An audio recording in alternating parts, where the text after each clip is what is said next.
Brasil! Nosso tema de hoje é estilo gótico na arquitetura e para isso convidamos nosso ilustre e caro estudante de arquitetura e urbanismo, João da Costa. Entre, João! Olá, João! Bom dia! Dá mais um bocado.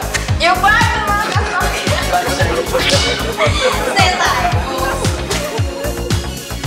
Então, João, vamos falar dessa arquitetura belíssima, não é mesmo? Você primeiramente podia situar nesse contexto em que surgiu esse estilo. Então, o gótico basicamente surgiu no século XII, num período em que o comércio estava se fundando na cidade e houve o êxodo rural para as cidades. Então, cultura, conhecimento, essas coisas todas estavam rolando na cidade, no espaço cultural. A cidade passou a ser um novo centro, justo? Isso, exato. João, e como se deu de fato esse surgimento, assim, do estilo propriamente? Bom, no século XII, havia predominância da arquitetura românica ainda, porém com o passar do tempo surgiu a contraposição, que é o gótico, e a essa arquitetura que era vigente na época. Diversas mudanças conduziram essa revolução para os grandes edifícios que estavam presentes. A necessidade de construir edifícios com grandes vãos e elevado ao céu. João, me explica, como que se deu o nome do estilo? Inicialmente, os estudiosos acreditavam que esse nome vinha de uma tribo chamada Godot, um pessoal que invadiu o Império Romano, invadiu e destruiu o Império Romano. E a semelhança com a da arquitetura gótica com uma espécie de barbárie fez eles acreditarem nisso. Que esse povo tinha feito essa arquitetura, não é? Exato. Havia um caráter depreciativo pela população, porém não foi por muito tempo. Depois ficou conhecido pela arquitetura dos arcos ogivais. Essa é uma das principais características desse tipo de arquitetura.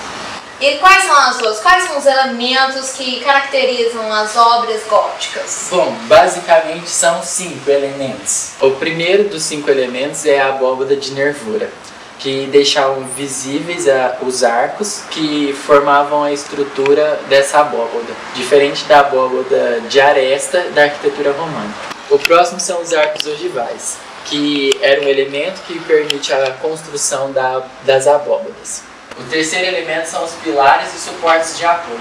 Com esses suportes, o edifício não precisava forçadamente da rigorosidade das paredes. Naquela época tinha parede de 1 metro de largura. Então, para sustentar a estrutura, esse tipo de parede não era mais necessário, o que gera uma maior leveza ao edifício. Já que os edifícios não contavam mais com esse tipo de parede e pequenas aberturas de janelas, formavam grandes vãos, é isso? Também, além dos grandes vãos, davam a claridade ao interior do edifício. Ah, certo. Então a gente conta com vitrais, que são outros elementos e que já eu vou falar. Essa área da parede não era tão grande, então eles podiam exagerar no espaço, nas aberturas e nas aberturas inclusive de vitrais que existiam na época. É. E o quarto elemento? O quarto elemento são os próprios vitrais, que a gente acabou de falar. Compunham uma grande parte dessas edificações, praticamente todas contavam com esse tipo de elemento e era o elemento mais atrativo da época, já que eram muito coloridos, coloriam o interior da edificação e trazia a claridade. Também, além da leveza provocada por esse tipo de abertura, havia as rosáceas e os trifórios, que eram elementos utilizados nos vitrais. Por fim, o último é o arcabotante. É um recurso responsável por transmitir a pressão que a abóbada exercia sobre as paredes. Isso faz com que as paredes laterais possam não existir mais, empregando assim nesses edifícios uma grande abertura. Eu vou citar 4 exemplos para vocês que são considerados os mais importantes e mais usuais. A primeira é a Catedral de Saint-Denis. Em 1140, ela foi construída por volta de 1140 e ela fica localizada em Paris. A segunda é a Notre Dame de Lyon, construída no século XII. A terceira que a gente pode citar é uma das mais famosas, que é Notre-Dame de Paris, iniciada em 1160, e depois a Sainte-Capelle, que é conhecida pelos incríveis vitrais que possui. E as abóbodas, né, no caso? Exatamente, que é essa foto. O que eu notei, João, é que você só mostrou exemplos de edifícios religiosos. Sempre foi só o religioso? Nunca ela abrangeu para outros tipos de edifícios? Durante muito tempo foi somente nos edifícios religiosos mesmo.